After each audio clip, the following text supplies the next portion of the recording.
వాక్యం వినబడుతున్న ప్రాంగణంలోకి దయచేసి అందరిని వచ్చామని చెప్పండి. ఎవరు అటు ఇటు తిరగొద్దు. ఎవరైతే మన వాలంటీర్స్ ఉన్నారో వాళ్ళందరినీ ప్రాంగణంలోకి వచ్చి కూర్చోమనండి. చిన్నపిల్లలు కానీ ఎవరు అటు ఇటు తిరగొద్దు.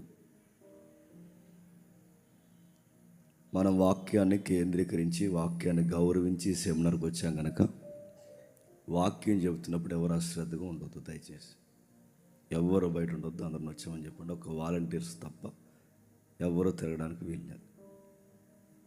సరే, ప్రార్థన. ప్రేమగల తండ్రి, కృపగల దేవ, మరికొన్ని విలువైన సంగతులు తండ్రి మా నోట కూడా వినిపించండి. మీ కుమార్తె నోట క్రైస్తవ మాదిరికరమైన జీవితం ఎలా కేంద్రీకృతమై ఉండాలో అమూల్యమైన సత్యాలు లేఖనాలు ఎత్తి తన నోట మీరు వినిపించారు. చక్కటి కీర్తనల ద్వారా, వీడియోస్ ద్వారా తను మీ ప్రజలను మీరు పురుగొలుపుతున్నారు. ఈ మాటల ద్వారా, మీ వాక్యము ద్వారా తండ్రి మరొక్కసారి మా ఆత్మలను తెప్పరిల్ల చేస్తారని ఎదురు చూస్తున్నాం దేవా. ఎలా చెబితే కొన్ని సంగతులు పురుషులకి ముఖాముఖిగా అర్థమవుతాయో వారి లక్షణాల గురించి మాట్లాడే ప్రయత్నం చేస్తుండగా మాతో, మా అందరితో మీరు ఉండండి. ఎలాంటి వ్యక్తిత్వాన్ని తండ్రి మేము అలవరించుకోవాలో మాకు నేర్పించండి. కాలయాపన చేయక అనవసరమైన మాటలు మేము మాట్లాడక మా అందరినీ మీ వాక్యం చేత ఆదరిస్తారని కోరుతూ గాయకులను, సంగీతకారులను, మధ్యత పని వారిని, ఇక్కడ కష్టపడుతున్న ప్రతి ఒక్కరిని మీ చేతులకు అప్పగిస్తూ ఈ మొదటి రోజు తండ్రి ఈ రాత్రి సభకు మమ్మల్ని నడిపించినందుకు మేము స్తుతిస్తాం. క్రీస్తు నామమున ప్రార్థన సమర్పిస్తున్నాం తండ్రి, ఆమేన్. దయచేసి వచ్చిన ప్రతి ఒక్కరూ రిజిస్ట్రేషన్లో మీ ఫోన్ నెంబరు, మీ నేమ్ రిజిస్ట్రేషన్ చేయించండి. ఎందుకంటే మధ్యాహ్నం చాలామందికి భోజనం తక్కువైంది. మీరు ఎంతమంది ఉన్నారో మాకు తెలిస్తేనే సరిగ్గా మేము వండగలం. కాబట్టి చాలామంది కనబడుతున్నారు. నాకు తెలిసి మేము వేసిన చైర్లన్నీ నిండిపోయి అంటే నాకు తెలిసి సుమారు 1000 మంది వరకు ఉన్నారు. కాబట్టి మీ అందరూ నమోదు చేయండి. అక్కడ మీ డబ్బుల కోసం కాదు, మీరు వచ్చారని మీకోసమే భోజనం సిద్ధం చేయడానికి. అదొకటి నెగ్లెక్ట్ చేయకండి దయచేసి. సరే, వాక్యాన్ని త్వరగా మనం విని ఈ మొదటి రోజు త్వరగా మనం ముగించుకునే ప్రయత్నం చేద్దాం. అపోస్తుడైన పౌలు కొలసీలకు రాసిన పత్రిక. అపోస్తుడైన పౌలు గారు కొలసీలకు రాసిన పత్రిక 3వ అధ్యాయం. కొలసీలకు రాసిన పత్రిక. దయచేసి అందరూ బైబిల్ తీయాలి. దయచేసి ఎవరు మొబైల్ చూడొద్దు. బైబిల్ని కేంద్రీకరిస్తూ వాక్యాన్ని మీరు వినాలి. కొలసీలకు రాసిన పత్రిక 3వ అధ్యాయం 18, 19, 20, 21 వచనాలు కలిపి చదువుకుందాం. భార్యలారా, మీ భర్తలకు విధేయులయుండుడి, ఇది ప్రభువును బట్టి యుక్తమై ఉన్నది. భర్తలారా, మీ భార్యలను ప్రేమించుడి, వారిని నిష్ఠూర పెట్టకుడి. పిల్లలారా, అన్ని విషయాల్లో మీ తల్లిదండ్రుల మాట వినుడి, ఇది ప్రభువును బట్టి మెచ్చుకొనదగినది. తండ్రులారా, మీ పిల్లల మనస్సు కృంగకుండినట్లు వారికి కోపం పుట్టింపకుడి. ఆ పిల్లల్ని ఎవరైనా సైలెంట్గా ఉంచమని చెప్పండి. తమ్ముళ్ళు ఎవరైనా అక్కడ ఉంటే. కొన్ని వాక్య భాగాలు మనం ఎన్నిసార్లు చదివినా మనకు ఆశ్చర్యానికి గురి చేస్తాయి. కొన్ని వాక్య భాగాలు మనం ఎన్నిసార్లు చదువుకున్నా ముఖాముఖిగా మన వ్యక్తిత్వాన్ని ప్రశ్నిస్తాయి. కొన్ని వాక్య భాగాలు ఎన్నిసార్లు మనం కదిపినా దేవుడు మరలా నూతనంగా మనతో మాట్లాడే ప్రయత్నం చేస్తాడు. అలాంటి సందర్భాల్లో ఈ సందర్భం ఒకటి. మీరు దయచేసి పొరపాటు పడకండి. ఇప్పుడు నేను ప్రకటన గ్రంథం చెప్పట్లేదు. పగటి వేళ ప్రకటన గ్రంథం, రాత్రి వేళ మనందరికీ అవసరమైన మరికొన్ని ఆత్మీయ, కుటుంబ, నేపథ్య, భౌతిక విషయాలు గుర్చిన వర్తమానాలు. సరే, ఏం రాస్తున్నాడు ఇక్కడంటే ఒక ఫ్యామిలీ. ఆ ఫ్యామిలీలో హీరోలు ఎవరైనా ఉన్నారంటే పురుషుడు. సెకండ్ స్టేజ్లో ఎవరైనా ఉన్నారంటే స్త్రీ. నేను రెండోది బాగా వినండి. నేను స్త్రీల కోసం మాట్లాడాలనుకోవట్లేదు, రెండవది, పిల్లల కోసమే మాట్లాడాలనుకోవట్లేదు. మరి దేనికోసం మీరు మాట్లాడాలనుకుంటున్నారంటే మ్యాన్హుడ్, పురుష లక్షణం. పురుషుడి యొక్క వ్యక్తిత్వం ఎలా ఉండాలి, పురుషుడు అనేవాడు ఎలా ఉండాలి, దీనిని గూర్చి బైబిల్ ఏమని మనకు సెలవిస్తుంది. ఏంటి పురుషుల కోసం బైబిల్ అంత డైరెక్ట్గా మాట్లాడిన సంగతులు ఉన్నాయంటే ఉన్నాయి. వాటి యొక్క అర్థాలు, వాటి పరమార్థాలు మనకు తెలుసుకోకపోతే రాకపోతే ఈ సమాజంలో ఒక సగటు మానవుడికి లేదా ఒక పురుషుడికి జీవన విధానం ప్రమాదకరం అవుద్దంటే అవుతుంది. నువ్వు ఫైనాన్షియల్గా ఎదగాలన్నా, మరి చెప్తున్నాను, నువ్వు ఆరోగ్యంలో బలపడాలన్నా, నువ్వు అనుకున్న లక్ష్యాలు నువ్వు సాధించాలన్నా, ఈ సొసైటీలో దేవుని చేత నీ కుటుంబం లేదా నువ్వు ఎవరైతే వ్యక్తి ఉన్నావో నువ్వు దీవింపు పొందాలి అంటే, నువ్వు బ్లెస్ చేయబడాలి అంటే ఒక పురుషుడా జర జాగ్రత్త అని వాక్యాలు చెబుతున్నాయి. ఏం చెబుతున్నాయి? పురుషులారా, భర్తలారా, ఇంకా డైరెక్ట్ మాట్లాడుకుంటే పెళ్ళైన వారులారా. కాస్తంత కొన్ని కదిపితే మగాడిగా పుట్టిన ప్రతి పురుషులారా మీకు కొన్ని విషయాలు తెలియాలి.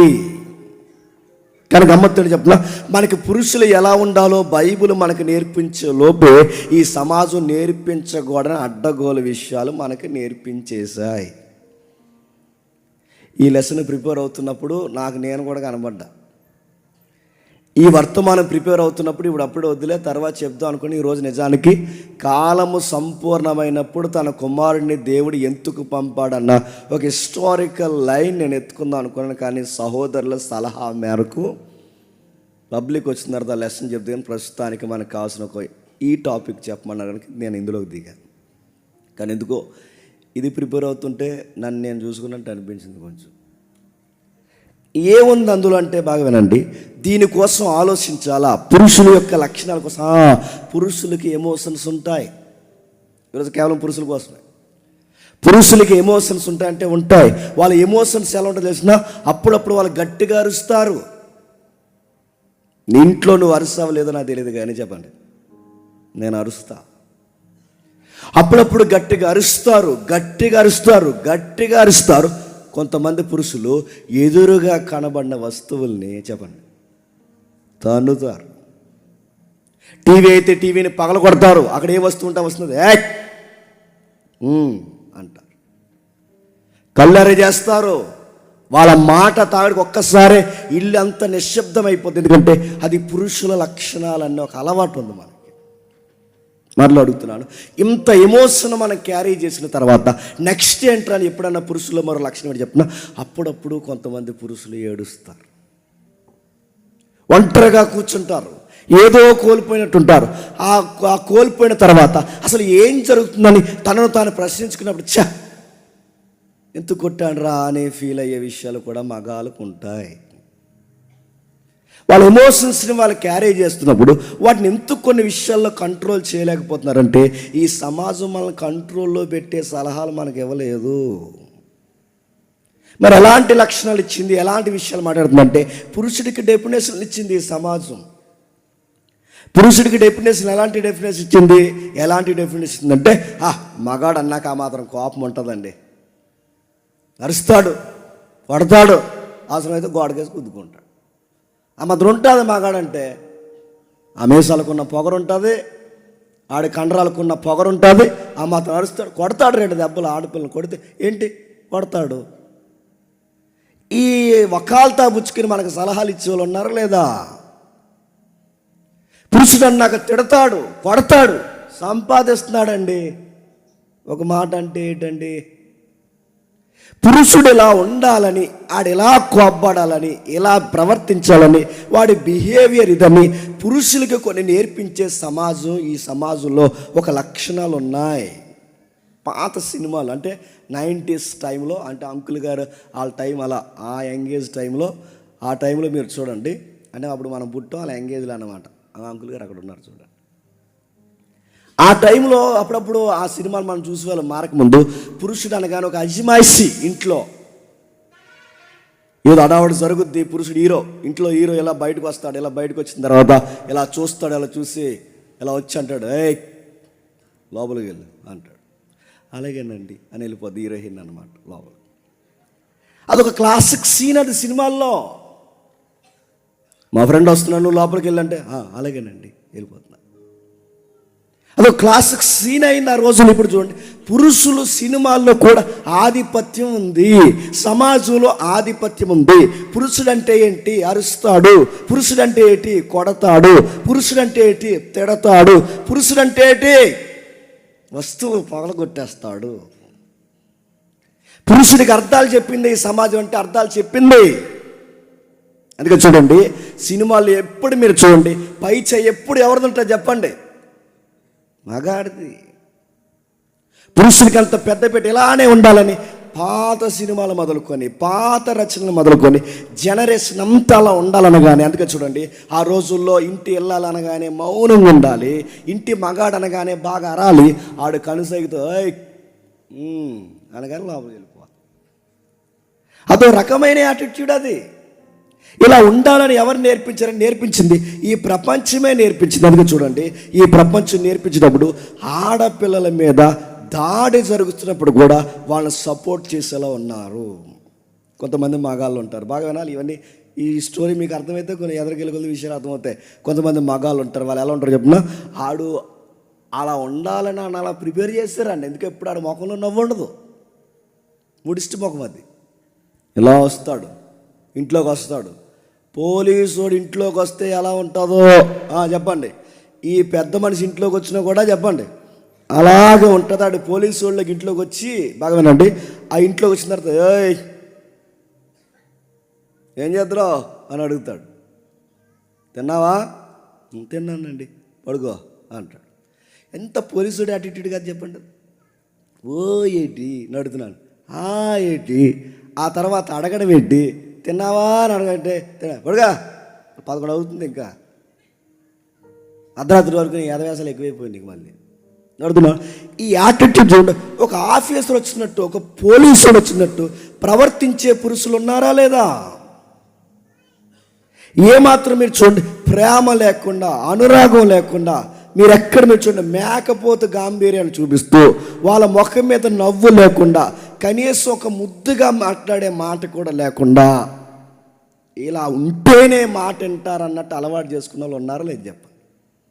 పైపచ్చికి ఫ్రెండ్స్తో అంటారా, మనం ఆ మాత్రం సీరియస్ మెయింటైన్ చెప్పితే మాట ఉండరు అది అన్నారట. ఎవరది? అదే మేడం, మాట ఉంది అది. నువ్వు ప్రతిదానికి బుజ్జి గజ్జి చెప్పండి బజ్జి అన్నావంటే మీదకి ఎక్కేస్తాం. అందుకు నువ్వేం చేయాలి? సీరియస్గా తిన్నావా, ఏంటి, వస్తాం కొడుగా అనాలరా, వచ్చేదాన్ని బుజ్జి, అలా బుజ్జి ఎలా బుజ్జి అంటే చెప్పండి, అది నీ మీదకి ఎక్కుతుంది. అందుకు నువ్వేం చేస్తావు? కంట్రోల్లో పెట్టాలి. కంట్రోల్లో పెట్టాలంటే నవ్వకెక్కువ, లోకమైపోతావు. అందుకే చూడండి, చాలామంది మగాళ్ళు చూడండి, వీడు బయట అంతా బాగా నవ్వుతాడు, అంతా బాగా తిరుగుతాడు, స్నేహితులతో అంతా బాగుంటాడు, ఆ ఇంటికి వచ్చేసరికి మాత్రం ఆ మాడు ముఖం వేసుకుని వస్తాడు. అలాగా ఆ గేటు దగ్గరే తేడా వచ్చేది వాతావరణం. ఆవిడ చూస్తే ఈవిడికి వీపోయేది ట్యాంక్, ఏంటి బండి ఎలా ఉందని, ఆవిడికి ట్యాంక్స్లో వచ్చేస్తుంటుంది. ఈ ట్యాంక్ ఒక ఇంటి వద్ద నువ్వు ఇంట్లోకి వచ్చేసరికి నీ పిల్లలు నవ్వరు, నీ ఇంట్లోకి వచ్చేసరికి నీ భార్య నవ్వదు, నువ్వు ఇంట్లో వచ్చేసరికి నీ తల్లిదండ్రులు నవ్వట్లేదు, నువ్వు ఇంట్లోకి వచ్చేసరికి అంత నిశ్శబ్దం అయిపోతుంది. నీకేమనిపిస్తుంది అసలు ఒక పురుషుడిగా? అరే నేను ఇంట్లోకి వచ్చేసరికి వాతావరణం ఒక్కసారి నిశ్శబ్దం అయిపోతుంది అన్నప్పుడు నువ్వు పెద్ద గొప్ప అనుకుంటున్నావు. కానీ గమ్మత్తడి చెప్పనా, నీ వల్ల భయపడి చేస్తున్నారు వాళ్ళు, భయపెడుతున్నావు వాళ్ళని. కౌగిట్లోకి ప్రేమగా గొర్రె పిల్లలు రావాల్సిన అమ్మాయి భయపడుతుంది. బుడిబుడి నడకలు నడుస్తూ నేను చూసిన వెంటనే నీ చిన్న పిల్లలు డాడీ అని నవ్వే నవ్వులు వాళ్ళలో కనబట్లేదు, భయపడుతున్నారు వాళ్ళు. నువ్వు బయటకు వస్తుంటే డాడీ నేను కూడా వస్తాను, నీ పిల్లలు నిన్ను చూసి అనలేకపోతున్నారంటే, నువ్వు బయటికి వెళ్తున్నప్పుడు నీ భార్య ప్రేమగా చూస్తూ వెళ్ళిపోతున్నారండి త్వరగా వచ్చేయండి అని అనలేకపోతుందంటే, నువ్వు ఇంట్లో ఎలా బిహేవ్ చేస్తున్నావు? ఇంట్లో నీ వాతావరణం ఏంటి చెప్పిన, నీకు ఇదే బిహేవియర్ ఉంటే, ఇలాంటి మూడిష్టి వాతావరణం నీకుంటే, నీ ఇంట్లో నీ పిల్లలు నీ భార్య నీ కూర్చొని అనుకునే మాట ఏంటి చెప్పిన, వీడు త్వరగా బయటికి పోతే బాగుండు అనుకుంటున్నారు వాళ్ళు. నీ రెక్కల కష్టం మీద బతుకుతూ, నీ రెక్కల కష్టమే బతుకుతూ, నీ నీడ వింటూ వాళ్ళు నీ నవ్వుని కూడా చూడలేకపోతున్నారంటే, నువ్వు ఇంట్లో మగాడిగా నువ్వు ఎలా ఉంటున్నావు? అందుకే చూడండి, అలా పొగడ నడుతున్నాను. ఇంకా మ్యాన్హుడ్ అంటే ఈ సమాజం ఏమి నేర్పిస్తుంది? పొగరగా ఉండాలి, కోపంగా ఉండాలి, సమాజాన్ని బాగా వినండి కంట్రోల్ పెట్టేవాడు మగాడన్నట్టు చూపించాలి, పోలీసు వాళ్ళగా బిహేవ్ చేయాలి. ఆ మాత్రం పొగరు లేకపోతే మాట వినరన్న ఒక భయంకరమైన తత్వాన్ని నేర్పించాలి. ఈ పురుష లక్షణాలు మ్యాన్హుడ్ అంటే. ఇంకేమి నేర్పించారు కొంతమంది, అరే మగాడంటే ఏంట్రా మగాడంటే వాళ్ళు అన్నారు. ఈ మాట తప్పుగా అంటున్నాను అనుకోకండి, సమాజంలో ఉన్న వల్గారిటీ వర్డ్స్ కొన్ని ఉపయోగిస్తున్నాను ఏమనుకోకండి, అది మరీ వల్గారిటీ కాదు, నాకు సెన్సార్ గుర్తుంది. వాళ్ళ సొసైటీలో మగాడంటే ఏమన్నదరే, ఒక అమ్మాయి ఆఫర్ ఇచ్చిందంటే చెప్పండి, అమ్మాయితో నువ్వు తప్పు చేయాలరా. మగాడు అన్న తర్వాత అమ్మాయి పిలిస్తే నువ్వు వెళ్ళలేదంటే ఏం మగాడవురా. మగాడంటే ఈ సమాజం ఇస్తున్నది కోపడాలని డెఫినేషన్ ఇస్తుంది. మగాడు అనగానే ఈ సమాజం ఇస్తున్న డెఫినేషన్ ఏంటి చెప్పిన? సెక్స్ చేయాలంటుంది, విచ్చలవిడిగా సెక్స్ చేయాలంటుంది. మగాడు అనగానే సమాజం ఇస్తున్న మరొక డెఫినేషన్ చెప్పిన, మగాడికి కాస్తంత చెప్పండి కండ్లు ఉండాలంటుంది. మగాడు అనగానే సమాజం సంపాదించాలంటుంది. మగాడు అనగానే కాస్త భార్యని కొట్టాలంటుంది. మగాడు అనగానే ఇంకేం చెప్తుంది? సినిమాల్లో బయట ప్రతి విషయంలో ఒక మగాడిని ఒక భయంకరమైన మరమనిషిలాగా చూపిస్తుంది. అదే మగతనం అనుకుంటున్నాం. అందుకే చూడండి, సెక్స్ విషయంలో చాలా దారుణంగా మాట్లాడుతూ, శృంగార విషయంలో చాలా దారుణంగా మాట్లాడుతూ, చిన్నప్పటి నుంచే యంగేజ్లోకి వచ్చేసరికి స్నేహితుల దగ్గర నుంచి నేను చెప్తున్నాను, నా వయసులో నేను ఎన్నవే చిన్న వయసు నుంచి యంగేజ్లోకి వచ్చిన దగ్గర నుంచి మన సర్కిల్ చెప్పే మాట చెప్పిన తప్పుగా అన్నాను అనుకోకండి, మీకు మీ సెక్షన్కి అంతా చెప్తున్నాను, తప్పుగా అనుకోకండి. మన చుట్టూ మన ఫ్రెండ్స్ సర్కిల్ చెప్పే మాట ఏంటంటే,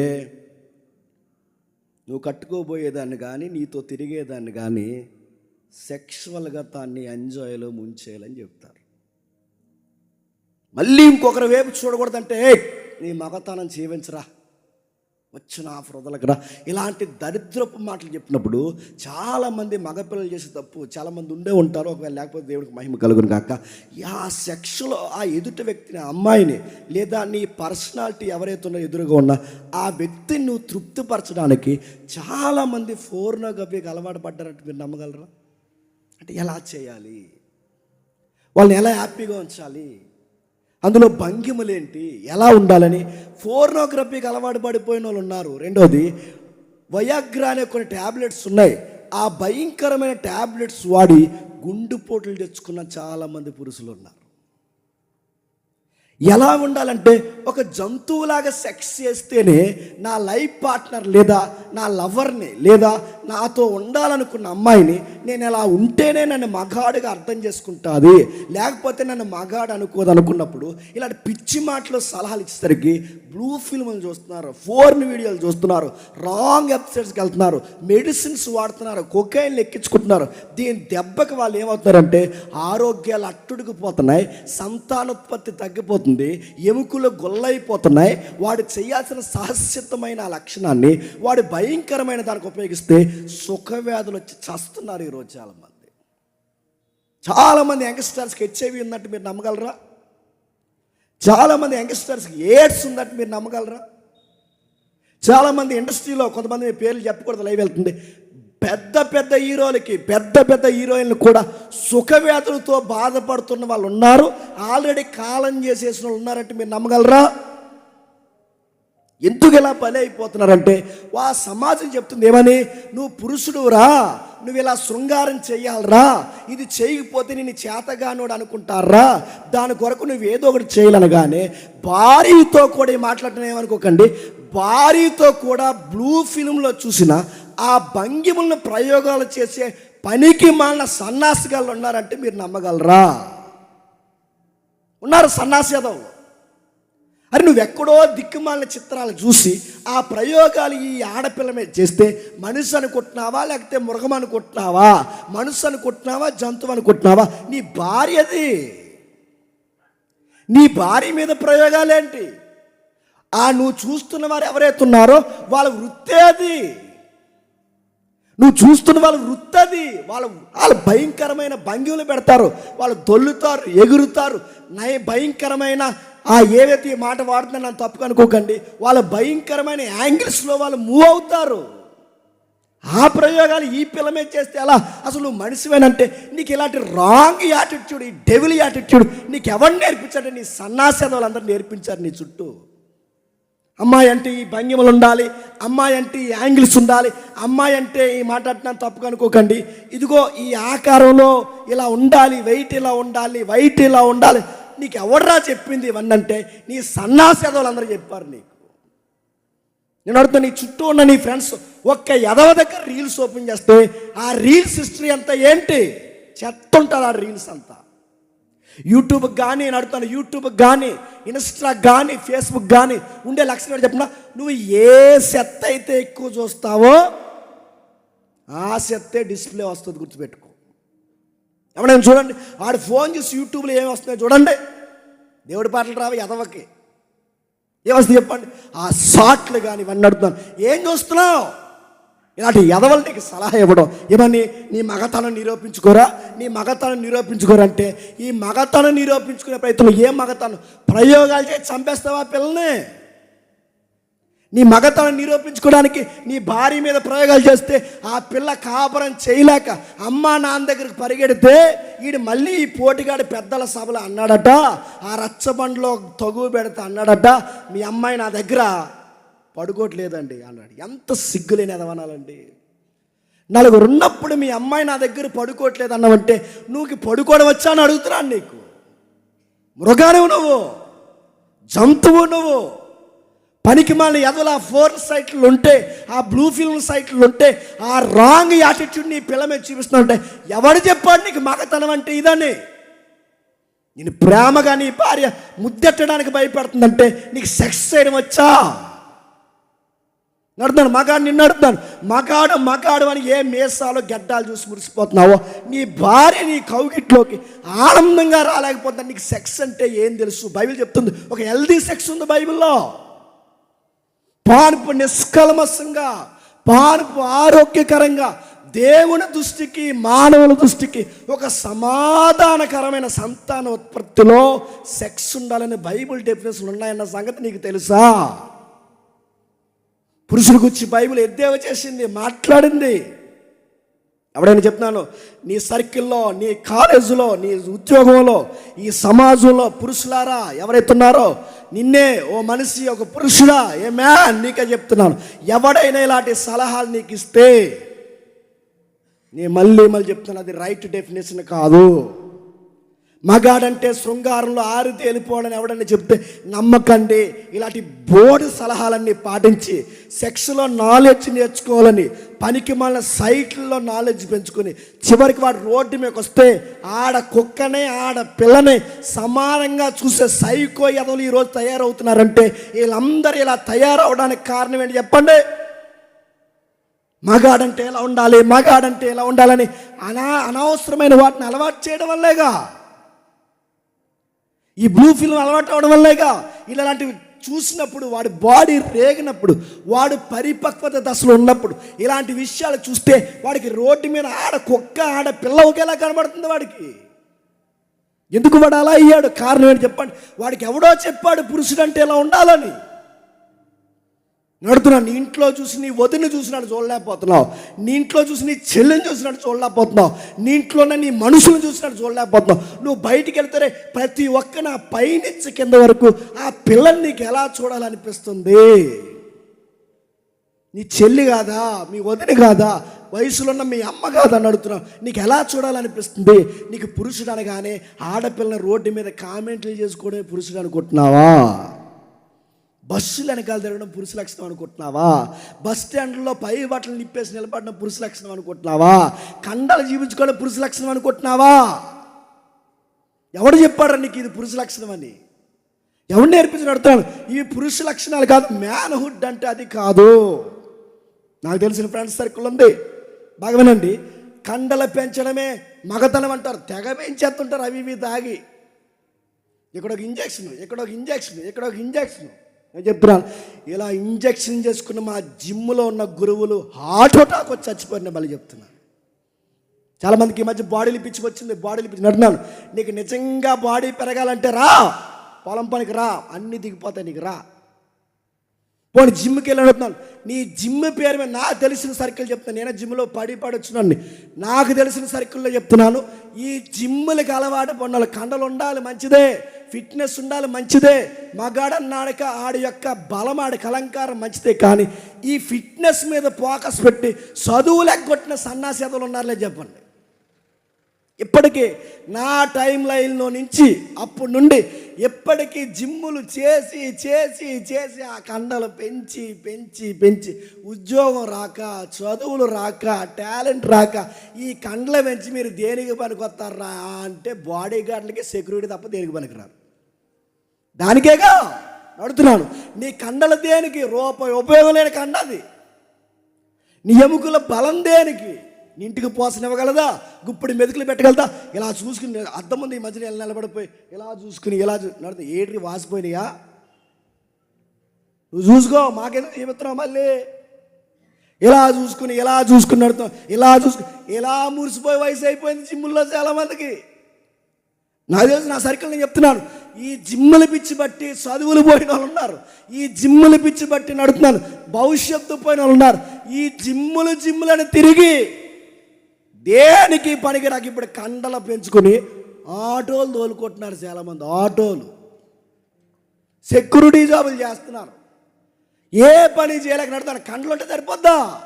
ఆ కండకు ఫుడ్ ఉండాలిగా. నడుతున్నాను. ఆ ఫుడ్ ఎలా వస్తుంది? అద్దం ముందు నిలబడి ఎలా అంటే వస్తుందా? ఎలా అంటే వస్తుంది? పురుషుడు అనగానే నడుతాడు, పురుషుడు అనగానే ఫిట్నెస్ అనుకుంటున్నారు, పురుషుడు అనగానే ఇదిగో సెక్స్ అనుకుంటున్నారు, పురుషుడు అనగానే కోపం అనుకుంటున్నారు. అలా కాదురా ఇలా ఉండాలిరా, అలా కాదురా ఇలా ఉండాలిరా అంటే పురుషుల్లో ఉండే మరొక రాంగ్ యాటిట్యూడ్ అని చెప్పిన, నా ఇష్టం నేను ఎలా ఉంటా.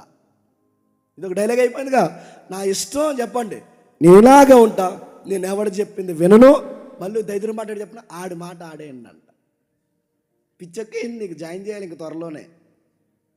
ఎవడో చెప్పాడు ఈ పాసి డైలాగులన్నీ, ఎవడో చెప్పాడు నీకు డైలాగులన్నీ, ఎవడో నేర్పిస్తున్నాడు అడుగుతున్నాను. అసలు నీ సర్కిలే రాంగ్ సర్కిల్ అది. అలాంటి సర్కిల్లో తిరుగుతున్నాను. అందుకే పురుషుడు అనగానే ఈ మాట ఉండాలి, పురుషుడు అనగానే కోపం ఉండాలి, పురుషుడు అనగానే కొట్టాలి, పురుషుడు అనగానే కంచాలు ఇసిరేయాలి, పురుషుడు అనగానే వస్తువులు పగలగొట్టేయాలి, పురుషుడు అనగానే కోపడాలి. ఇలాంటి లైఫ్ స్టైల్ అలవాటు చేసుకున్నారు. దీనికి ఆపోజిట్ ఏంటి చెప్పిన, పురుషుడు గట ఎమోషన్స్ ఉంటాయి, కొన్ని బాధలు ఉంటాయి, భావోద్వేగాలు, అవి మనం బయటికి చూపించకూడదంట. అందుకే మగాలంట చెప్పండి ఏడవకూడదంట, ఆడోలే ఆడాలంట. మరి మేము ఏడిపోతే ఏం చేయాలట? జస్ట్ 5 minutes లోపల పోవా? ఏం చేయాలి? నడుతున్నారు. మనం ఏడకూడదంట, మనకి ఏడిపోతే ఏడకూడదంట, బాధ అయితే బాధ కూడదంట. ఇలా జేబులో జైలు పెట్టుకుని పంటి కింద ఇలా బాధను అనాలంట. చచ్చిపోవాలని ఊపిరి పీకించుకుని అడుగుతున్నా. ఎవరు నేర్పించండి? ఏడొద్దంటారు, నవ్వొద్దంటారు, చెప్తున్నాను, ఎక్కువగా ఉండొద్దంటారు, కోపడమంటారు, అజిమైసి చేయమంటున్నారు. ఈ ఎవరు నేర్పించారా సినిమాలు? ఈ ఎవరు నేర్పించారా కవులు? ఈ ఎవరు నేర్పించారా పెత్తందారి వ్యవస్థ? అసలు దీనికి ఆరిజిన్ ఏంట్రా? పురుష పెత్తనాన్ని చూపించే మతాలు. అక్కడి నుంచి సొసైటీ కొలాప్స్ అయింది. పురుషుడే పైన ఈ పురుషుల లక్షణాలు ఇవన్నీ చూపించి వాళ్ళ పాడైన ప్రవక్తను చూపించారు. అని అడుగుతున్నాను, మగాళ్ళు ఏడ వండిస్తున్నారా? కానీ గమ్మత్తని చెప్పిన, మగాళ్ళలో చెడ్డ గుణాలు ఉన్నాయని ఎంత వాస్తవమో, మగాళ్ళలో చెప్పుకోలేని బాధాకరమైన సంగతులు ఉన్నాయనో కూడా అంతే వాస్తవం. కొంతమంది మగాళ్ళు చాలా దారుణంగా ఏడుస్తారు. మగాళ్ళు ఏడవచ్చు అంటే నేను అంటాను, ఏడవచ్చు. కొంతమంది మగాళ్ళు ఉంటారు, ఒంటరిగా కూర్చుంటాడు. ఆడు అలా ఒంటరిగా కూర్చున్నప్పుడు ఆడు చూస్తే బాధ వస్తుంది. ఎందుకు ఒంటరిగా కూర్చున్నాడంటే ఆడు బయటికి చెప్పలేడు అవి ఫ్యామిలీ విషయాలు. వాడికి ఒక మెచ్యూరిటీ ఉంది. వాడు ఒంటరిగా కూర్చుంటాడు, గుండెల్లో చాలా విషయాలు దాచుకుంటాడు.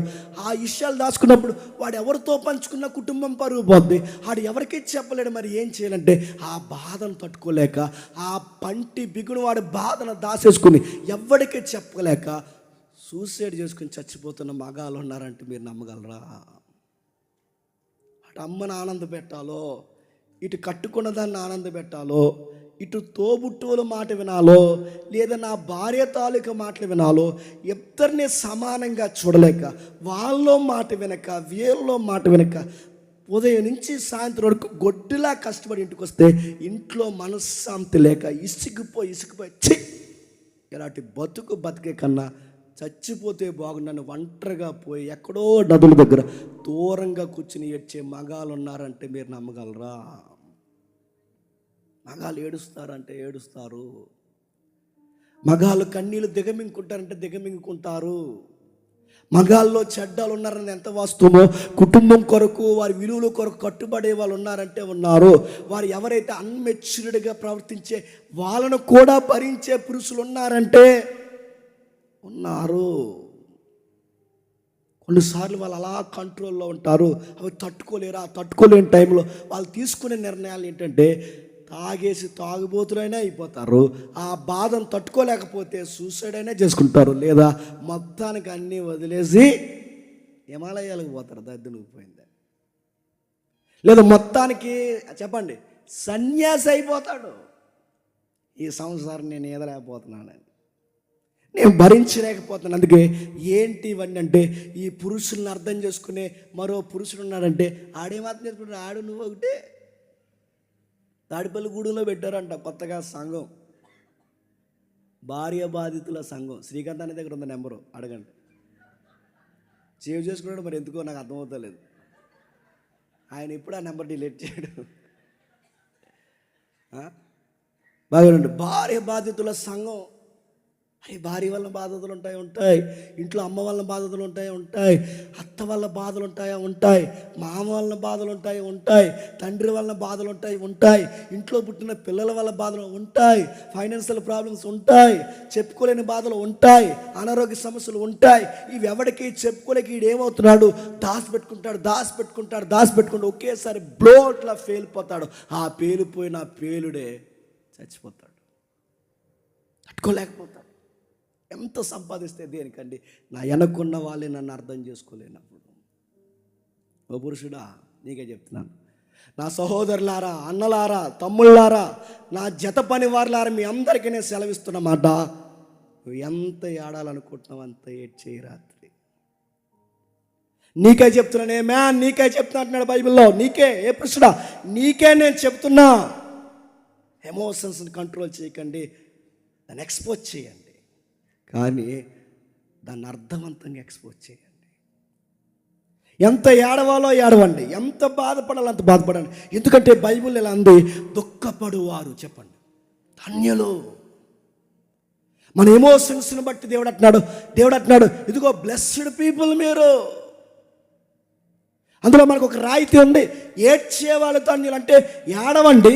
ఆ ఏడ్చే దానిలో ధన్యత ఉంది. అది ఎలా ఏడవాలంటే క్రైస్ట్ అంటున్నాడు, నేను ఏడ్చినట్టే ఏడవండి. ఆశ్చర్యం, అద్భుతంగా కనిపించే మాటని చెప్పిన, ఈ భూమి మీద జీసస్ బతికినప్పుడు ఏడ్చాడు. ఈ భూమి మీద క్రైస్తు సంచరించినప్పుడు, యేసుక్రీస్తు ఈ భూమి మీద 33.5 సంవత్సరాలు పలుమార్లు ఏడ్చాడు. ఆయన ఎవరు తెలుసా? ఒక పురుషుడు, సకాల పురుషుడు. ఆయన పేరే స్వకాల పురుషుడు. అంటే ఆయన ఈ వ్యాధికి గురయ్యాడు, బాధకు గురయ్యాడు. గెత్సెమనే వనంలో ఆయన బీపీ లెవెల్స్ పెరిగిపోయాయి. ఆయన ఎమోషన్స్ చాలా తీవ్ర స్థాయికి వెళ్ళిపోయాయి. ఎక్కెక్కేడ్చాడు, ఆడపిల్లలా ఏడ్చాడు, ఎంత ఏడవాలంత ఏడ్చాడు. ఆ ఏడ్చిన ఆయన, అనుభవాలు ఉన్న ఆయన, మనలాంటి బాధల గుండా వెళ్ళిన ఆయన, మన ప్రధాన యాజకుడైన ప్రభు అయిన యేసుక్రీస్తు వారు అంటున్నాడు, దుఃఖపడువారు ధన్యులు, వారు వాదార్చబడతారు. ఆయన ఎందుకు అంత పెద్ద మాట అంటున్నాడంటే, ఆ ఎబ్రీ పత్రికలు అంటున్నాడు. ఒక్కసారి చూడండి, ఎబ్రీ పత్రిక త్వరగా, ఎబ్రీకి రాసిన పత్రిక 4వ అధ్యాయం, ఎబ్రీకి రాసిన పత్రిక 4వ అధ్యాయం 14-15 వచనాలు.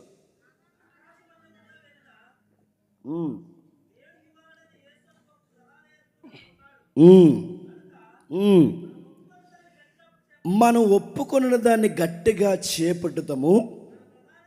మన ప్రధాన యాజకుడు మన బలహీనతల యందు మనతో సహానుభావం లేనివాడు కాడు, కానీ సమస్త విషయాల్లో మన వలనే శోధింపబడి ఆయన పాపము లేనివాడు కూడా. చెప్పండి, ఆయనకి యాంగ్రీ ఉంది, ఆయనకి ఎమోషన్స్ ఉన్నాయి, ఆయనకి క్రైసిస్ ఉంది, ఆయనకి లోన్లీనెస్ ఉంది. ఆయన కూడా ఒక మగాడు ఈ భూమి మీద ఎంత బాధపడతాడో అంతగా బాధపడాడు. గమ్మత్తుడు చెప్పిన ఆయన సొంత సహోదరులు ఆయన అర్థం చేసుకోలేదు. తండ్రి కానీ తండ్రి తను సరిగ్గా అర్థం చేసుకోలేదు. తనకి కన్నిన తల్లి ఎవరైతుందో వాళ్ళ ఇంట్లో వాళ్ళందరూ ఆయన పిచ్చోడు అనుకున్నారు. తన వెనకాల పుట్టిన అక్క, తన వెనకాల పుట్టిన చెల్లుళ్ళు, తమ్ముళ్ళు మా అన్నయ్యకి పిచ్చి పట్టింది అన్నారు. ఫ్యామిలీ ప్రాబ్లమ్స్ ఆయనకు కూడా ఉన్నాయి. తన ఇంట్లో వాళ్ళు యాంటీ అయ్యారు, తన ఈదులో వాళ్ళందరూ యాంటీ అయ్యారు, తన ఊరంతా నజరేత్ ఆయనకి యాంటీ అయిపోయింది. అలాంటి టైంలో ఆయన ఎమోషన్స్ బాగా వినండి. తన ఇంట్లో ఏదో అన్నారని ఏడ్చినట్టు బైబిల్లో లేదు. తన ఊర్లో వాళ్ళు ఏదో అన్నారని ఇంట్లో వాళ్ళు, ఈ ఊర్లో వాళ్ళు ఏదో అన్నారు ఏడ్చినట్టు బైబిల్లో లేదు. కానీ ఆయన ఏడ్చాడు.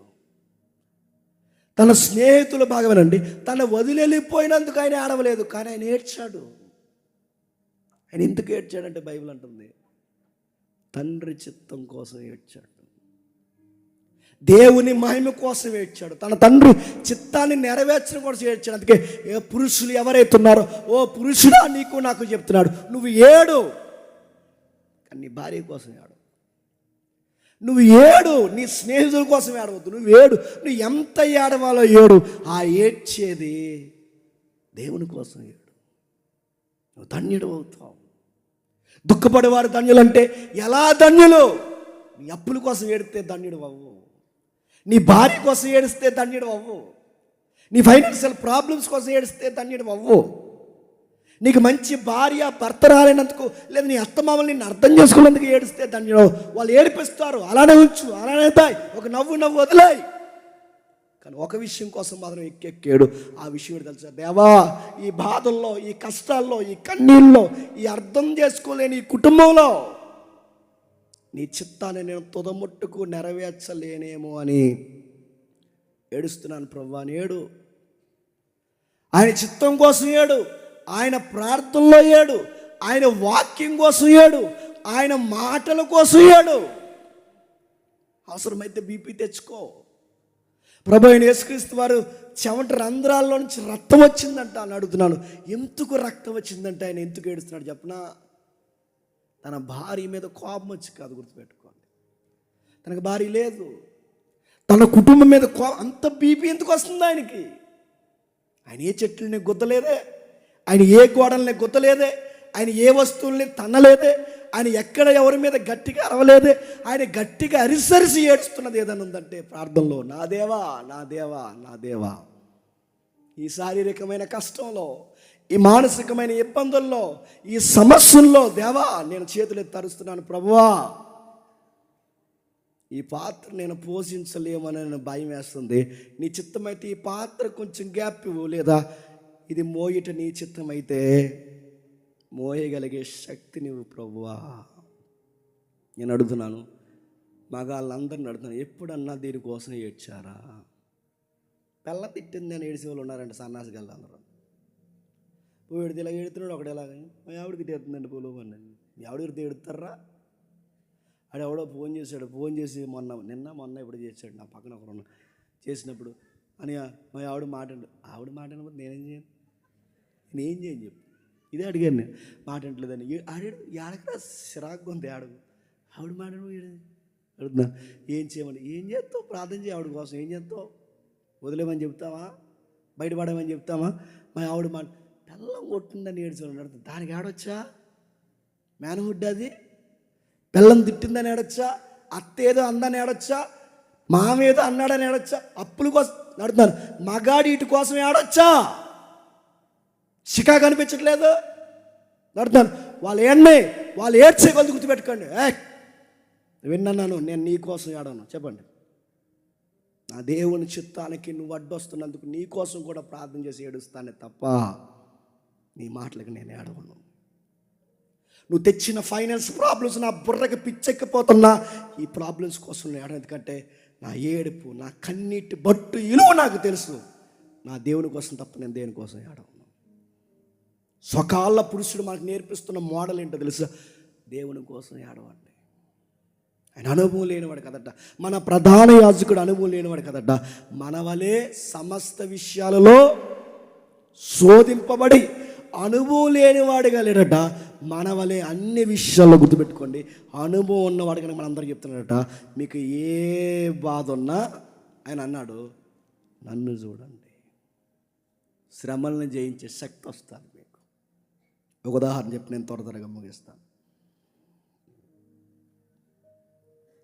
మనం పడుతున్న బాధలకి, ఇబ్బందులకి, సమస్యలకి, దుఃఖానికి, సంతోషం లేని పనులకి, భ్రమపరిచే కొన్ని కార్యాలకి, ఇవన్నీ పురుషుల్లో ఈ సమాధానం లేని ప్రశ్నలతో ఉర్రోతులుకుపోయి జీవితం అయిపోయిందిరా అని కృంగిపోయేవారు ఎవరైనా ఉంటే, ఈ ఫోటో ఎందుకని నాకు దొరకలేదు, యుఎస్ఏలో United States of America mister Wang evangelist pastor గారు అన్యాయంగా తనకు వయసుకు వచ్చిన కొడుకుని ఒక పనికి మాలినోడు చంపేశాడు. మిస్టర్ వాంగ్ ఆ దైవజన్ యొక్క కొడుకుని చంపేశారు దారుణంగా. వాంగ్ వచ్చారు, పర్మిషన్ తీసుకున్నాడు, ఆఫీసర్ని బతుకులాడుకున్నాడు. ఆ చంపేసినోడికి కోర్టు పనిష్మెంట్ ఇచ్చింది, వాడికి జీవిత ఖైదీ చేశారు. ఆ జీవిత ఖైదీ చేసిన వాడిని పలకరించాలి, నా కొడుకుని చంపునోడు నేను చూడాలనుకుంటున్నాను, దయచేసి నాకు పర్మిషన్ ఇప్పించండి అని అడిగాడు. వాంగ్ లోపలికి వెళ్ళాడు, జైలు లోపలికి. నీకు పెరోల్ మీద బెయిల్ పెట్టించి నేను బయటకు రప్పిస్తాను. కానీ నా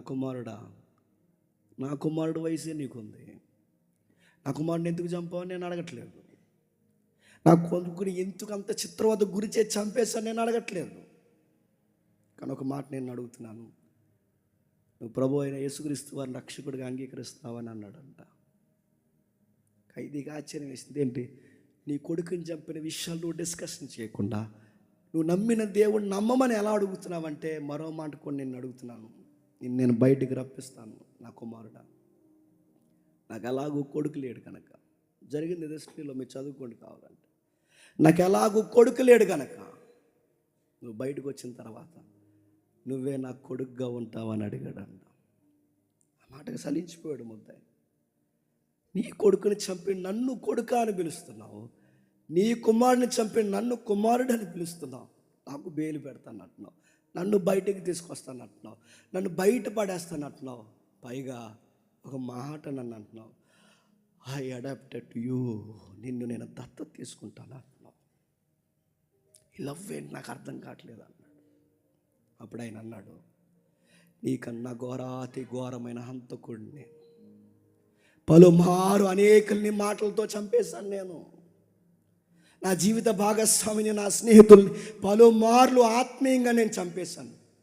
ఈ హంతకుడిని ప్రేమించిన ఆ దేవుడు నాకు ప్రేమను చూపించాడు కనుక, మైసాన్ నేను నిన్ను కూడా ప్రేమిస్తున్నాను, నా కొడుకుగా ఉంటావంటే ఏడ్చి కాలు పట్టుకుని, జీవితంలో ఎంత పెద్ద తప్పు చేస్తే నాకు అర్థమవుతుంది, నేను చచ్చినంతకాలం నేను నీ కొడుకుగానే బతికేస్తానని కొడుకు అయిపోయాడు ఖైదీ. నేను ఒక విషయం చెప్తున్నాను కదండి,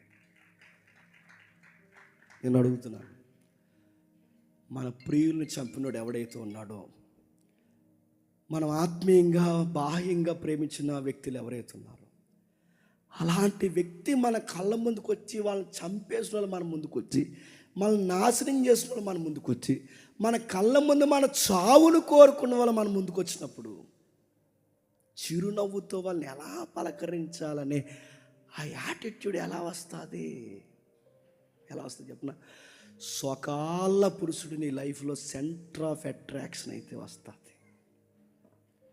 ప్రభు అయిన యేసుక్రీస్తు ఎవరైతే ఉన్నాడో, నీ ఎమోషన్స్ ధన్యత కంటే నిన్ను కొట్టిన వాళ్ళని కొట్టకుండా, నిన్ను తిట్టిన వాళ్ళని తిట్టకుండా, నిన్ను బ్లేమ్ చేసిన వాళ్ళు నువ్వు బ్లేమ్ చేయకుండా, నీ శత్రువును కూడా నీ చిరునవ్వుతో నువ్వు ఎప్పుడు పలకరించగలవో చెప్పనా, నీ లైఫ్లో సెంటర్ ఆఫ్ అట్రాక్షన్గా క్రైస్ట్ ఉన్నప్పుడు వాంగ్ మిస్టర్ వాంగ్, ఇంత లవ్ నువ్వు ఎలా చూపించగలుగుతున్నావంటే ప్రభు అయిన యేసుక్రీస్తు వారిని బట్టి. ఇప్పుడు చెప్పండి, పురుషులు ఎమోషన్స్ తట్టుకోగలరు అంటే తట్టుకోగలరు. ఎప్పుడు తట్టుకోగలరు అంటే పురుషులైన వారందరికీ బైబిల్ ఇస్తున్న సలహా, నీ లైఫ్లో క్రైస్ట్ ఉంటే తట్టుకోగలరు. నీ కోపాన్ని ఎలా ప్రదర్శించాలి నీకు అర్థమవుతుంది. నీ కోపంలో మళ్ళీ చెప్తున్న న్యాయం ఉంటుంది, నీ కోపంలో లీగాలిటీ ఉంటుంది, నీ కోపంలో జస్టిస్ ఉంటుంది. గుర్తుపెట్టుకో, నువ్వు కోపపడ్డావంటే దానికి ఒక అర్థం ఉంటుంది. నువ్వు కోపపడ్డావంటే కుటుంబం మేలు కోసం కోపపడతావు. నువ్వు కోపపడ్డావంటే దేవుడు అంటాడు వెరీ గుడ్, నేను నీ సైడే స్టాండింగ్ తీసుకున్నాను అంటాడు దేవుడు. గుర్తుపెట్టు, ఎందుకంటే నా కోపానికి అర్థం ఉంటుంది. ఎందుకంటే నేను ఎందుకు కోపపడతానంటే నా లైఫ్లో నాకు తెలుసు దేనికి కోపపడాలో, దేనికి కోపపడకూడదో, దేనికి నవ్వాలో, దేనికి నవ్వకూడదో, ఏవి భుజాన్ని వేసుకోవాలో, ఏవి వేసుకోకూడదో నాకు అన్నీ తెలుసు. ఎందుకంటే నేను క్రైస్ట్ని ఫాలో అవుతున్నాను కనుక. నా కన్నీరు దేనికి పడితే దానికి అర్థంగా ఉపయోగించను, నా ఆనందాన్ని దేనికి పడితే దానికి అర్థంగా ఉపయోగించను, నా బాధని దేనికి పడితే దానికి, ఎక్కడ పడితే అక్కడ నా బాధను నేను బయట పెట్టను. నేను బాధపడ్డానంటే ఒకే ఒక విషయం కొరకు, దేవా నీ చిత్తమే సిద్ధించుగాక అని బాధపడతాను. ఇది ఎవరు నేర్పిస్తున్నారంటే నీకు నాకు నేర్పిస్తున్నది. గుర్తుపెట్టుకోండి, ప్రభు అయిన యేసుక్రీస్తు వారు. క్రీస్తుని చూస్తే ఇంకా ఏముండొచ్చు అంటే గుర్తుపెట్టుకోండి, ఏమీ లేని టైంలో, ₹10 సంపాదన లేని టైంలో, పేకల్లోతు బాధల్లో కూరుకుపోయిన టైంలో, అలాంటి విషయాల్లో కృంగిపోకుండా ఆనందంగా జీవితాన్ని గడపాలి అంటే దానికి సూత్రం ఒకటి గుర్తుపెట్టుకోండి, క్రైస్ట్ని ఫాలో. క్రీస్తుని వెంబడించి పూరు గుడుసులో ఉన్న వాళ్ళు చెప్తున్నాను, అనుభవంతో చెప్తున్నాను. పూరు గుడుసులో ఉన్న, కటిక నేల మీద నిద్రపోయినా, పాసన్నం పరమన్నం అలా తిన్నా ఆనందంగా ఎప్పుడు ఉండగలమని చెప్పినా, నా లైఫ్లో క్రైస్ట్ కేంద్రం అయిపోవాలి. గుర్తుపెట్టుకోండి. అందుకే తిమోతితో పౌలు అంటాడు, ఆయన సంతుష్టి సహితమైన దైవభక్తి. చెప్పండి, అప్పలాభం. అప్పుల్లో ఉన్న ఒక ధైర్యం ఉంటుంది, బాధల్లో ఉన్న ఒక ధైర్యం ఉంటుంది, ఈ నాన్న వాళ్ళందరూ వ్యతిరేకమైపోయిన ఒక ధైర్యం ఉంటుంది, నీ భార్య నిన్ను అర్థం చేసుకోకపోయిన ఒక ధైర్యం ఉంటుంది, నీ స్నేహితులు నిన్ను అర్థం చేసుకోకపోయిన ధైర్యం ఉంటుంది, నువ్వు మేలు కోరిన వారే నీకు అన్యాయం చేసిన ధైర్యం ఉంటుంది. ఎందుకంటే ఈ భూమి మీద నేను వెంబడిస్తున్న ప్రభువు కూడా అదే జరిగిందన్న ఒక ధైర్యం ఉంటుంది. ఆ ధైర్యం నన్ను బలపరుస్తుంది. అందుకంటున్నాడు శిష్యులు కానీ తను కూడా వెంబడించిన ప్రతి ఒక్కరిని అన్నాడు, ఫాలో మీ. ఫాలో ఇవ్వమంటే వెనకాల రమ్మని కాదు, నేను ఎందుకు ఏడుస్తున్నానో గమనించండి, నేను ఎక్కడ ఆనందం పొందుతున్నానో గమనించండి. నాలా ఉండడానికి నా యాటిట్యూడ్ మీరు అలవాటు చేసుకోండి. నాలా ఉండడం మీరు నేర్చుకుంటే ఇతరులు తిడుతున్నప్పుడు ఆ తిట్లను కూడా చెప్పండి, ఆనందంగా స్వీకరిస్తారు. ఆయన అన్నాడు, మనుషులు మిమ్మల్ని నిందించి, మనుషులు మిమ్మల్ని బాధించి, మనుషులు మీరు వ్యర్థంగా మిమ్మల్ని కాని మాట్లాడినప్పుడు నా నామమును బట్టి మీరు చెప్పండి సంతోషించు. ఎవరో ఒక మాట అంటే ఎందుకు కృంగిపోతున్నావు, సంతోషించు. ఎవరో ఒక మాట అంటే ఎందుకు అలా బెంగపెట్టుకుంటున్నావు, సంతోషించు. అంటారు, ఇప్పుడు వీళ్ళు కాకపోతే రేపు వాళ్ళు అంటారు, వాళ్ళు కాకపోతే వీళ్ళు అంటారు, వీళ్ళు కాకపోతే వీళ్ళు అంటారు, వీళ్ళు కాకపోతే వీళ్ళు అంటారు, వీళ్ళంతా నాకు తంటాయి కూర్చుంటారు అంటారు. కానీ అనని, నన్ను ఎన్నైనా అనని, నేను ఒకటి మాత్రం ఫిక్స్ అయ్యా, నన్ను పిలిచిన వాడు నమ్మదగిన వాడు, నన్ను విడవడు ఎడవాయుడు. ఆయన నాతో ఉంటే నాకు ఎన్ని జరిగినా ధైర్యంగా ఉంటా, అప్పుడున్నా ధైర్యంగా ఉంటా, రోగమన్నా ధైర్యంగా ఉంటా. నన్ను అందరూ వదిలేసి ఒంటరిగా పోయినా ఆ చెట్టు కింద కూర్చుని ఒక మగాడిగా బిక్కుమని నా మోకాల్లోకి నా తలకాయ దించుకుని నేను కృంగిపోయి నా గడ్డం కింద చేతులు పెట్టుకుని నేను దిగేలుగా ఉన్నా, నాకు ఎక్కడో తెలియని ధైర్యం. ఏంటి చెప్తా, నా క్రైస్ట్ నాతో ఉన్నాడు. అందుకే ప్రభు అంటున్నాడు, నా నామం నిమిత్తం మిమ్మల్ని అన్నప్పుడు గంతులేయండి, సంతోషించండి. నా కోసం బతుకుతున్నప్పుడు మీకు వ్యతిరేకతలో ప్రారంభం, మీ కుటుంబంలోంచి మీకు వ్యతిరేకతలో ప్రారంభమైనప్పుడు మీరు ఎగిరి గంతేయండి. నేను త్వరలోనే రాబోతున్నాను, వాని క్రియ చెప్పిన ప్రతి వానికి ప్రతిదండన చేయబోతున్నాను. నీతియుక్తంగా బ్రతికిన వానికి నీతి కిరీటాలు అనుగ్రహించడానికి త్వరలోనే. ఆ ఒక్క హోప్ మళ్ళీ చెప్తున్నాను, ఆ ఒక్క నిరీక్షణ ఆయన ఇచ్చిన మాట ఏదైతుందో దేన్నైనా జయించేయాలనిపిస్తుంది. నా బాస్ నన్ను తిట్టినా నాకు బాధ అనిపించదు. నా లైఫ్ పార్ట్నర్ నా కోసమే సెట్గా మాట్లాడినా నాకు బాధ అనిపించదు. నా స్నేహితులు నా మీద కాని మాటలు మాట్లాడినా నాకు బాధ అనిపించదు. నాతో నిద్రపోయి, నాతో తిని, నాతో ఉండి ఎవరైతే ఉన్నారో నా స్వజనులు నాకు వ్యతిరేకమైపోయి నాకు బాధ అనిపించదు. ఎందుకు చెప్పనా? అందరూ నన్ను విడిచిపోయినా చెప్పండి, దేవా నీవు నన్ను విడిచిపోవు. పురుషుడంటే ఎలా ఉండాలి? సెక్స్ కాదు. పురుషుడంటే ఎలా ఉండాలి? ఫిట్నెస్ కాదు. పురుషుడంటే ఎలా ఉండాలి? ఫైనాన్స్ మాత్రమే కాదు. పురుషుడంటే ఎలా ఉండాలి? పరలోకమందున్న దేవుడు పురుష లక్షణాలతోనే పిలువబడ్డాడు గనక, ఆయన పురుషుడుగానే తనను తాను పరిచయం చేసుకున్నాడు గనక, ఆ దేవుడు భూమి మీదకి వస్తే ఆయన ఎలా ప్రవర్తించాడో అలా ప్రవర్తిస్తేనే వాడు సంపూర్ణమైన పురుషుడు. ఆ పురుషుడు ఎలా ప్రవర్తించాడు చెప్పిన? శత్రువులను కూడా సంతోషంతో పలకరించాడట. ఆ పురుషుడు ఎలా ప్రవర్తించాడు తెలుసా? ఎక్కడ ఏడవాలని తెలిసి ఆయన కోసం మాత్రం ఏడ్చాడట. ఆ పురుషుడు ఎలా ఉన్నాడంటే, ఈ భూమి మీద తలవాల్చుకోవడానికి చోటు లేకపోయినా, ఆయనకి గుప్పెట స్థలం ఆయనకి లేకపోయినా చెప్పండి, నిండుగా బతికేసి వెళ్ళిపోయాడు. ఇప్పుడు చెప్పండి, పురుషులు అనగానే సంపాదించాలంటే సంపాదించాలన్న గంజా వ్యాపారం పడి ఎదవా? సంపాదించాలి అలానే అడదుగులు ఎదిగిపోతావా? పురుషుడంటే సంపాదన అయితే ఎలాగోలాగా ఎదిగాలని గంజా వ్యాపారం దొరికేసిన వాళ్ళు లేరు. పురుషుడు అనగానే సెక్స్ అనగానే సుఖవేదలు తెచ్చుకుని చచ్చిన వాళ్ళు లేరు. కుటుంబానికి అంటించిన వాళ్ళు లేరు.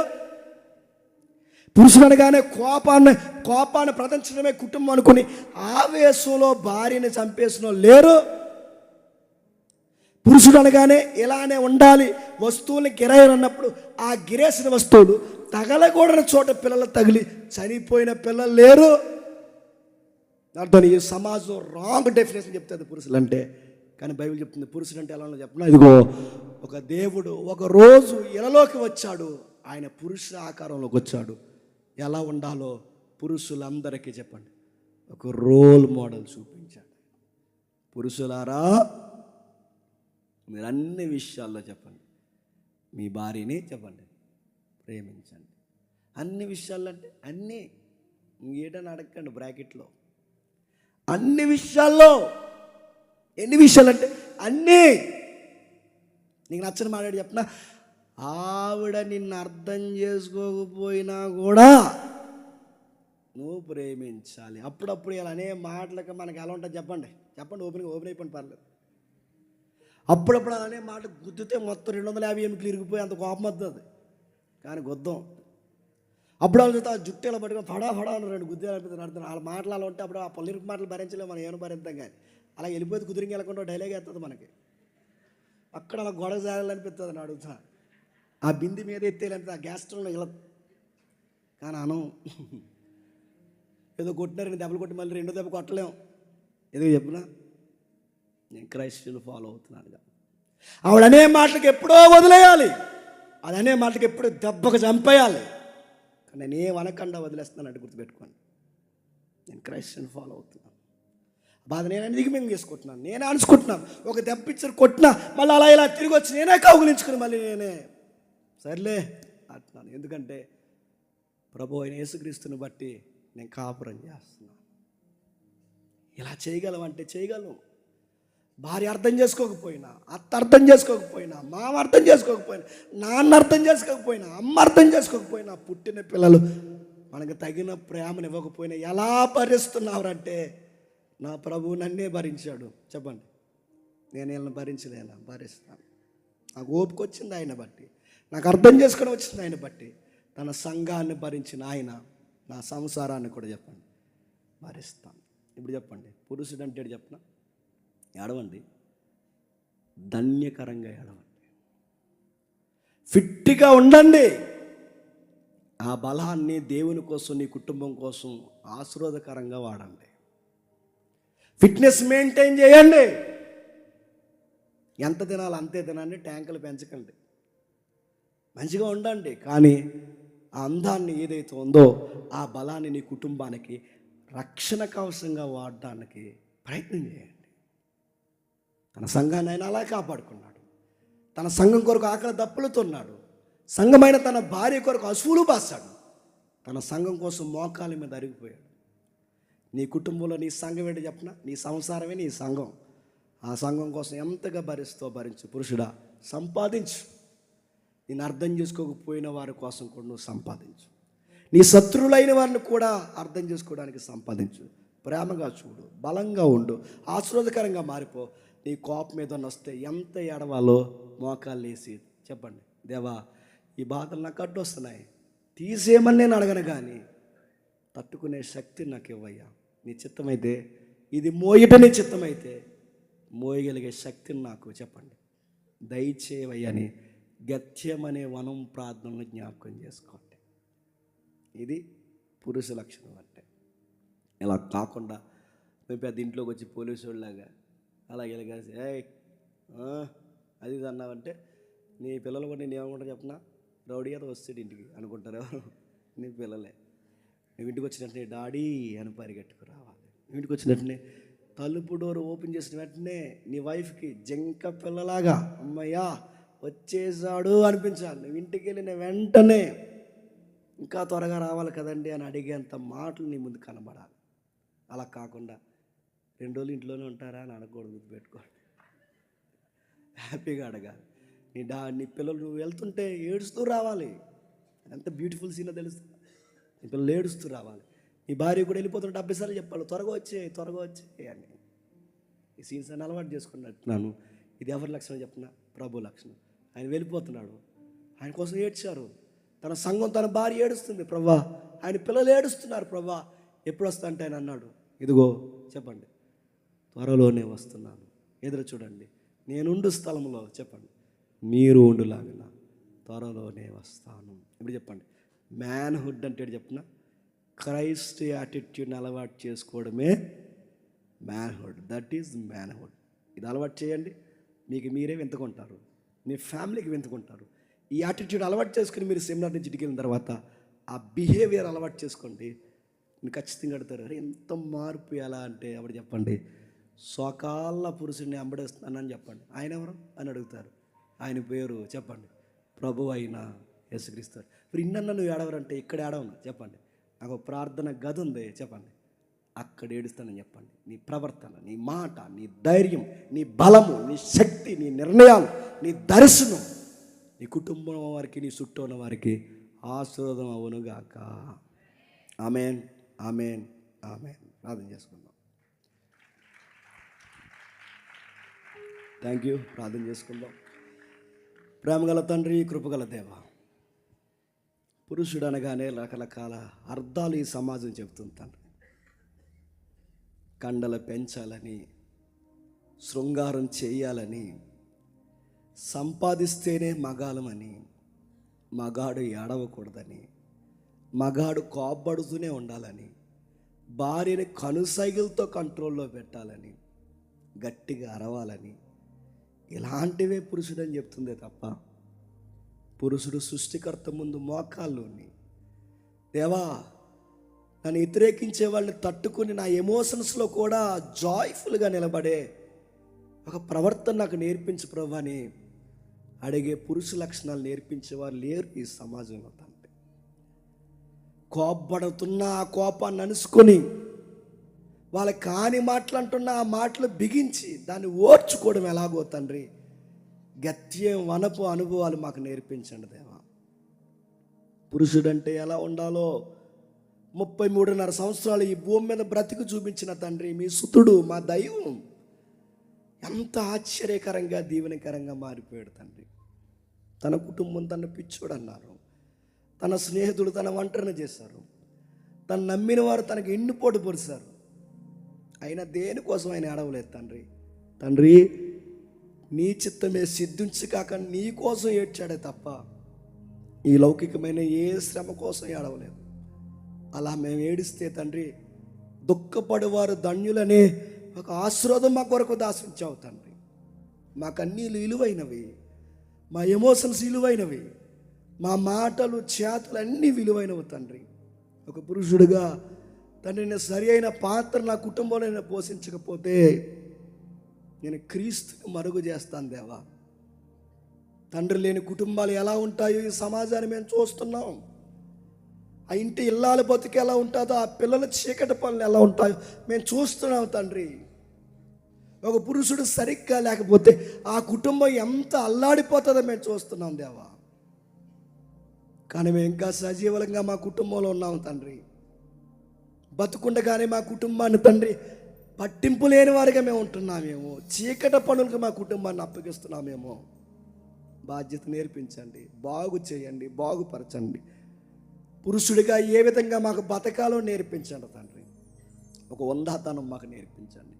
ప్రతి విషయాన్ని గుండెల్లో దాచుకోవడం నేర్పించండి. మీ దగ్గర ఎక్కెక్కి ఏడవడం నేర్పించండి. మా కన్నీళ్ళు మీ సన్నిధిలో కాచడం మాకు నేర్పించండి. ఈ సమాజం మమ్మల్ని ఏడవద్దన్నా తండ్రి, కానీ మేము మీ దగ్గర ఏడుస్తాం, మిమ్మల్ని గోజాడుతాం, మిమ్మల్ని అడుక్కుంటాం తండ్రి. మమ్మల్ని దీవించి కరుణించి మాకు బలమీ తండ్రి అని మిమ్మల్ని అడుగుతాం తండ్రి. బలపరచండి. తమ్ముళ్ళు ఉన్నారు, పెళ్ళైన అన్నలు ఉన్నారు, పెద్దవారు ఉన్నారు. వీళ్ళందరికీ తండ్రి ఈ లక్షణాలతో బలపరుస్తారని కోరుతున్నాం.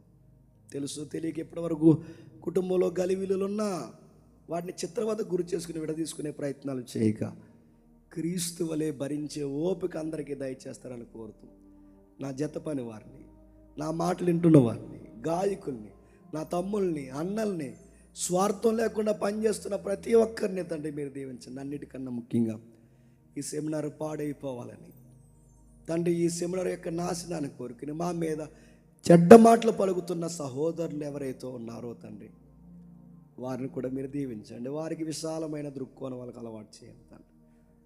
తండ్రి ఎంత ధన్యకరమైన కార్యాలు ఇక్కడ జరుగుతాయో చూడగలిగే నేత్రాలు మమ్మల్ని విమర్శిస్తున్న వారు కూడా మీరు దయచేస్తారని కోరుతూ మా శత్రువుల్ని, మా మిత్రుల్ని అందరినీ మీ చేతుల్లో పెడుతూ క్రీస్తు నామమున ఈ ప్రార్థన సమర్పిస్తున్నాం తండ్రి.